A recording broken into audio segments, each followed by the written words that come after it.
بسم اللہ الرحمن الرحیم نحمدہ ونصلی علی رسولہ الکریم۔ اللہ تعالیٰ نے انسان کو اس دنیا میں امتحان کے لیے بھیجا ہے۔ یہ دنیا امتحان کی جگہ ہے اور اس انسان کا قدم قدم پہ امتحان ہی امتحان ہے، اور اس امتحان میں کامیاب ہونے کے لیے انسان کے پاس چند گھڑیاں ہیں، چند سانسیں ہیں، اور چند گھڑیاں اور چند سانسیں کب آ کے کہاں ختم ہوتی ہیں کوئی انسان نہیں جانتا۔ اس لیے اللہ نے فرمایا ہے کہ چند چیزیں ایسی ہیں جن کا علم میں نے اپنے پاس رکھا ہے، کائنات میں کوئی ولی، کوئی کتب، کوئی ابدال، کوئی نبی نہیں جانتا کہ یہ جو علم ہے جو اللہ نے اپنے پاس رکھا ہے یہ کسی کو اللہ نے نہیں دیا۔ ان اللہ عنده علم الساعہ، قیامت کا منظر کب قائم ہونا ہے کوئی انسان نہیں جانتا۔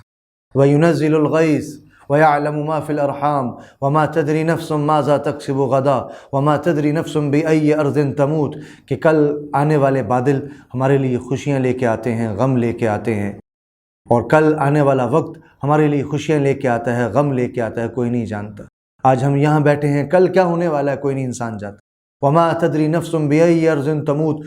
اس انسان کو زمین کے کس حصے پہ کہاں آ کے موت نے اٹھانا ہے کوئی انسان نہیں جانتا۔ جب انسان اس دنیا میں آیا ہے، چند گھڑیاں چند سانسیں لے کے آیا ہے، یہاں سے جانے کے بعد ایک زندگی اللہ نے اس کے لیے رکھی۔ اس زندگی کی کامیابی کے لیے، اس کی سربلندی کے لیے یہاں اس کو اللہ نے کچھ چیزیں ایسی دی ہیں، کچھ موقع اللہ نے اس کی زندگی میں ایسے خاص رکھ دیے ہیں کہ مسلمان ان موقعوں میں اگر تھوڑی دیر کے لیے اللہ کے ساتھ اپنے تعلق کو خوبصورت بنانے کے لیے یہ چند لمحات جو اس کی زندگی کے ہیں اگر یہ صحیح معنوں میں گزارتا ہے تو پچھلی زندگی بھی اس کی اللہ ساری کی ہوئی غلطیوں کوتاہیوں کو درگزر کر کے اس کی یہ زندگی بھی اور آنے والی زندگی کو بھی خوبصورت بنا دیتے ہیں۔ تو اسی طرح رمضان کے مہینے کے اندر شب قدر کی جو راتیں آتی ہیں، رمضان کے آخری عشرے کے اندر، جن کو مسلمان یہ سمجھتا ہے کہ یہ رمضان کے آخری عشرہ جو آیا ہے اس میں 21 کی رات، 23 کی رات، اس کے بعد 25 کی رات، 27 کی رات، 29 کی رات، یہ 5 راتیں طاق راتیں ہوتی ہیں جن کے اندر مسلمان ڈھونڈتا ہے اللہ کی رحمت کو، اس کی مغفرت کو، اس کی عطاؤں کو ڈھونڈتا ہے۔ لیکن میں یہ عرض کرنا چاہوں گا کہ مسلمان کی ہر رات شب قدر اللہ نے بنائی ہے۔ ہر وہ رات جس میں مسلمان اپنے اللہ کے آگے سجدہ ریز ہو گیا ہے، وہ رات اس کی شب قدر اللہ نے بنا دی کہ مسلمان کی سر بلندی اللہ نے راتوں کی تنہائی میں رکھی ہے۔ اس لیے اللہ نے اپنے خاص بندوں کی جہاں صفات کو بیان کیا نا، وہاں فرمایا وَعِبَادُ الرَّحْمَنِ الَّذِينَ يَمْشُونَ عَلَى الْأَرْضِ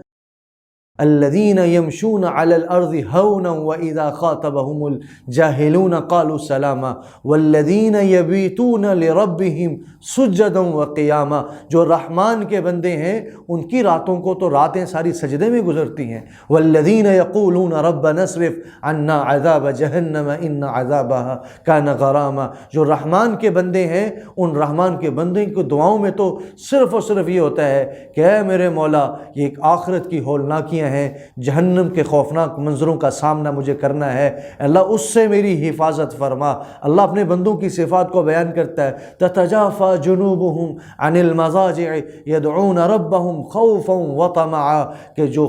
جو اللہ کے بندے ہیں، جو رحمان کے بندے ہیں، وہ رات کی تنہائیوں میں اپنی بیویوں کے پہلوؤں سے الگ ہو کے کبھی قیام میں کھڑے ہیں اللہ کے سامنے، کبھی رکوع میں کھڑے ہیں اللہ کے سامنے، کبھی سجدے میں سر رکھ کے رو رہے ہیں اللہ کے سامنے، کبھی دعاؤں میں ہاتھ اٹھا کے رو رہے ہیں اللہ کے سامنے، کیونکہ ایسے لوگوں کو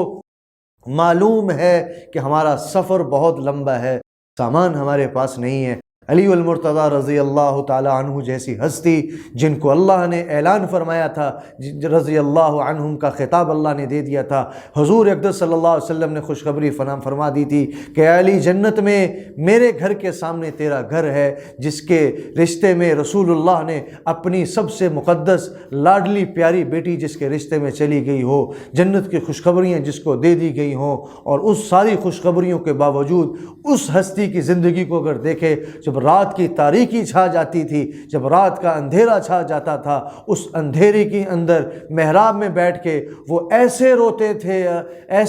تھے کہا کہ جیسے کوئی سانپ کا ڈھسا ہوا روتا ہے، ایسے گڑ گڑاتے تھے اور روتے تھے، اور کیا کہتے تھے کہ اے اللہ سفر بہت لمبا ہے، توشہ ہمارے پاس نہیں ہے۔ جن لوگوں کو راتوں کو سونا چاہیے تھا، جن لوگوں کو اللہ کے ہاں سرخرو ہونے کے بعد آرام کی زندگی بسر کرنی چاہیے تھی، وہ لوگ راتوں کو تو روئیں، راتوں کو تو گڑ گڑائیں۔ آج کا مسلمان ایک شب قدر کے لیے پورے سال کو وہ دیکھتا ہے کب آئے گی شب قدر، کب آئیں گے ہم اس رات کے اندر۔ وہ 27 کی رات کے لیے کبھی اپنے آپ کو جگاتا ہے، کبھی 25 کے لیے، کبھی 23 کے لیے، کبھی 29 کے لیے جگاتا ہے۔ ارے بھائیو، اللہ نے مسلمان کی ہر رات کو شب قدر بنایا ہے، اس لیے کہا من طلب العلا سحر اللیالی، جو بلندیوں کا طالب ہوتا ہے وہ تو راتوں کو جاگتا ہے، وہ ایک رات نہیں، وہ ہر رات جاگتا ہے، وہ ہر دن اپنے اللہ سے امید لگاتا ہے کہ اللہ میرا سفر بہت لمبا ہے، قبر کی خوفناک راستوں سے مجھے گزرنا ہے، پل صراط کے 1500 سال کی مسافتوں سے مجھے گزرنا ہے، میری آنے والی ہر گھڑی مشکل سے مشکل ترین میرے آگے کھڑی ہے، اسی لیے مجھے ہر رات میں اپنے اللہ کے آگے کھڑے ہو کے گڑ گڑانا ہے۔ کیونکہ راتوں کی تنہائی میں جب مسلمان بیٹھتا ہے اپنے اللہ کے سامنے، جب رات کی تنہائی میں کوئی لو لگاتا ہے اپنے اللہ کے سامنے، اس رات کی تنہائی کی وہ لو، وہ اللہ کے ساتھ خلوت، وہ تنہائی، وہ اس کو سکون اور لذت دیتی ہے کہ کل قیامت میں اللہ نے اعلان فرمایا ہے کہ چند لوگ ایسے ہیں جن کو میں اپنے عرش کا سایہ نصیب کروں گا، جس دن میں تمام لوگ پریشانیوں کے اندر شکار ہوں گے، تمام لوگ مصیبتوں میں گھرے ہوئے ہوں گے، ہر ایک اس حالت میں ہوگا نفسی نفسی، میری جان میری جان، کیسے بچ جائے؟ کہا کہ کچھ لوگ ایسے ہوں گے جن کے بارے میں اللہ نے فرمایا لا خوف علیہم ولا ہم یحزنون، کہ آج کے دن ان پہ کوئی غم اور خوف نہیں ہوگا۔ ان چند لوگوں میں سے ایک شخص وہ بھی ہوگا جس کی تنہائی میں اللہ ہوگا، اور وہ انسان ہوگا جو رات کی تنہائیوں میں اپنے اللہ سے لو لگانے کی عبادت میں لگا ہوگا، جو رات کی تنہائیوں میں اپنے اللہ کے ساتھ بیٹھنے اور خلوت کی جس کو یہ سعادت نصیب ہوگی، کل قیامت میں اللہ اس کو اپنے عرش کا سایہ نصیب فرمائے گا۔ اور آخر میں ایک بات عرض کرتا چلوں کہ اللہ کے نبی صلی اللہ علیہ وسلم کے پاس ایک صحابی آئے، کہا کہ یا رسول اللہ میں یہ چاہتا ہوں کہ جنت کے اندر سلامتی کے ساتھ داخل ہو جاؤں۔ تو اللہ کے نبی نے 3 کام اس کو بتلائے کہ اگر جنت میں سلامتی سے جانا چاہتے ہو، ہمیشہ کی راحتوں کے لیے آسانی سے اس منزل کو عبور کرنا چاہتے ہو،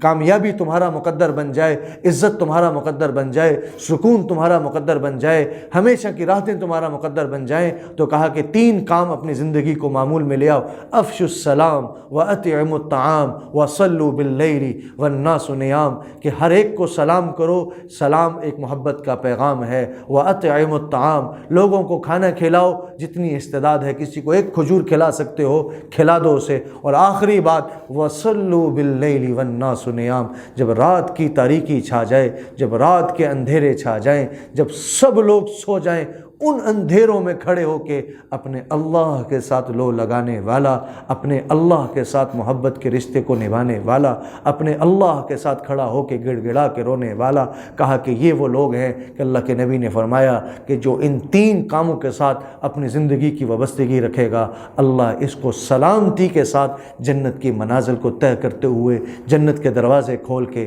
اس کو جنت کی منزلوں تک پہنچائے گا۔ اللہ ہمیں سمجھنے کی، عمل کی توفیق عطا فرمائے۔ وآخر دعوانا ان الحمد للہ رب العالمین۔